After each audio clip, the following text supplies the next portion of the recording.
Bonjour à toutes et à tous et bienvenue sur notre Académie du Dr Soliou qui sera consacrée au stress. En effet, le stress est un terme que l'on utilise couramment dans la vie quotidienne, mais qu'est-ce que c'est concrètement? Quelle différence faisons-nous entre l'anxiété et le stress? Et tous les symptômes peuvent être rattachés au stress.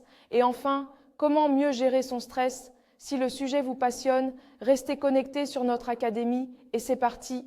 Sachez que le stress est une réaction de l'organisme qui survient lorsque ces deux conditions sont réunies. On estime que l'on manque de capacité ou de ressources pour faire face à une situation. Et on accorde de l'importance aux conséquences possibles de cette situation.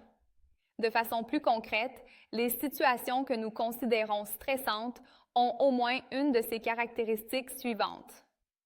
Ce sont des situations où nous avons la perception d'avoir peu de contrôle, ou des situations qui sont imprévisibles, ou des situations nouvelles, ou enfin des situations qui menacent notre ego, c'est-à-dire qui menacent notre perception de nos capacités ou la perception qu'ont les autres de nos capacités. Un groupe de chercheurs a donné à ces situations l'acronyme de CINE, c'est-à-dire C comme contrôle, I comme imprévisible, N comme situation nouvelle et E comme ego. Mais quels sont les effets du stress? D'abord, sachez que le stress n'a pas que des effets néfastes.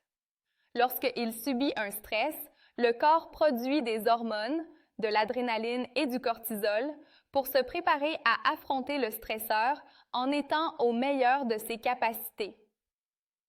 L'adrénaline va nous mettre en état d'alerte. Elle va ainsi être responsable de l'augmentation du rythme cardiaque et de la dilatation des pupilles. Le cortisol va quant à lui fournir de l'énergie à l'organisme pour lui permettre d'effectuer les actions nécessaires pour faire face au stresseur.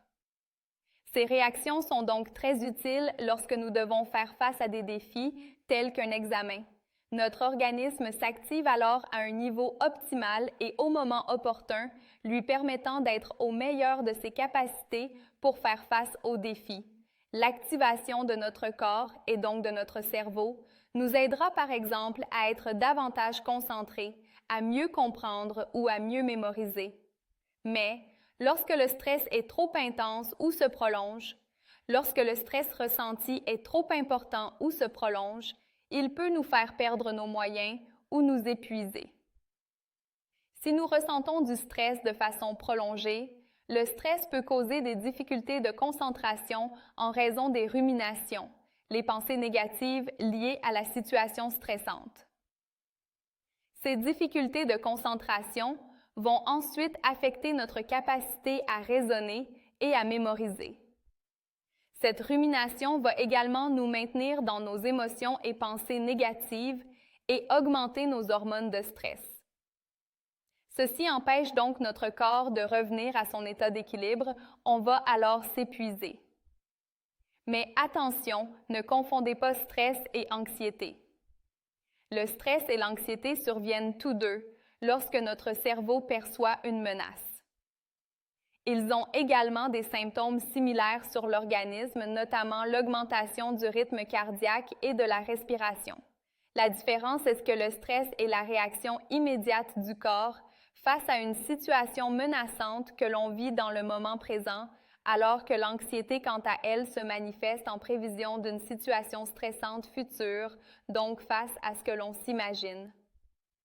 Par exemple, mon examen de chimie est dans 2 semaines. Comment vais-je réussir? Je n'y comprends rien. On ressent alors ces mêmes symptômes de façon prolongée sans être directement confronté à la situation stressante. À plus long terme, cette anxiété risque également de causer de la fatigue, des troubles du sommeil, de l'irritabilité, des maux de tête ou des troubles de concentration. Pour la gestion du stress, sachez qu'il est possible de reprendre le contrôle et d'apprendre à reconnaître et gérer un stress qui nous est nuisible. Bien comprendre le stress et son utilité, apprendre à identifier ses causes et apprendre des techniques pour le réduire nous permettra de bénéficier des effets positifs du stress et de réduire ses impacts négatifs. Certains vous parleront des exercices de relaxation, de la respiration diaphragmatique, de la relaxation musculaire progressive ou encore de la méditation pleine conscience ou l'adoption de certaines habitudes de la vie comme le sport, une bonne hygiène de sommeil, une alimentation équilibrée, une meilleure planification des tâches, etc. Ce sera tout pour ces minutes de notre Académie du Dr Soliou. Si le sujet vous a plu et que vous avez envie d'en savoir un peu plus, n'hésitez pas à nous contacter. À bientôt!